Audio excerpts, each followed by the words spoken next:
बेल्जियममध्ये मेहुल चौकसीला अटक झाल्याची सूत्रांची माहिती आहे। देशातून फरार असलेला मेहुल चौकसीला अटक झाल्याचं सूत्रांकडून आता समजतंय।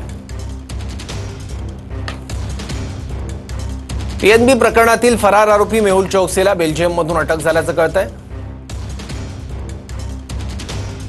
भारताच्या अपीलनंतर मेहुल चौकसीला अटक करण्यात आल्याची सूत्रांची माहिती आहे।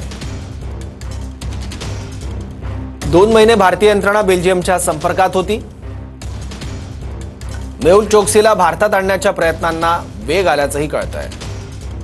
आता आणखी याबद्दल माहिती घेऊ आपले प्रतिनिधी गिरीश गायकवाडकडून। गिरीश, बऱ्याच दिवसापासून प्रयत्न होते की मेहुल चौकसीला अटक व्हावी, भारतात आणलं जावं, आता त्याचा भारतात आणण्याचा मार्ग मोकळा झालाय।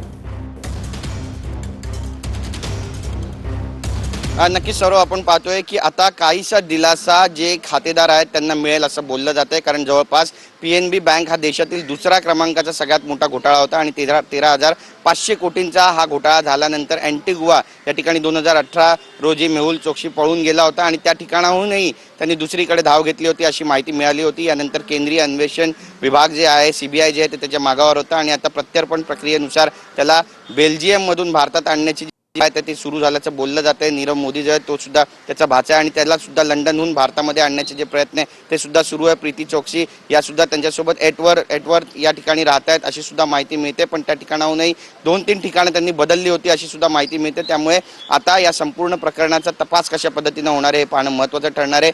2 ओपन एंडेड जे वॉरंट आहेत ते त्या ठिकाणी दाखवण्यात आले आणि मग मेहुल चोक्सी याला ताब्यात घेण्यात आला अशी माहिती सूत्रांकडून मिळते आणि 2018 रोजीचं आणि 2021 रोजीचं मुंबई कोर्टाचं हे वॉरंट आहे जे दाखवून त्या ठिकाणाहून आता मेहुल चोक्सी याला ताब्यात घेतल्याचं बोललं जातंय। ज्यावेळी मुंबईत आणलं जाईल, ज्यावेळी देशात आणलं जाईल, त्यावेळी नेमकी कोणत्या पद्धतीची कारवाई होणार आहे हे पाहणं महत्त्वाचं ठरणार आहे। पण अत्यंत मोठा हा घोटाळा मानला जातो, कारण 13,500 कोटींचा हा सगळा पीएनबी बँकेचा घोटाळा आहे, पंजाब नॅशनल बँकेचा। आणि या बँकेचा घोटाळा उघड झाल्यानंतर बरेच खातेदार होते, बरेच इन्व्हेस्टर होते ज्यांना सगळ्यात मोठा धक्का बसला होता, त्यांचे पैसे बुडाले होते, बँक बुडण्याच्या अगदी ठीक आहे। धन्यवाद गिरीश या माहितीबद्दल।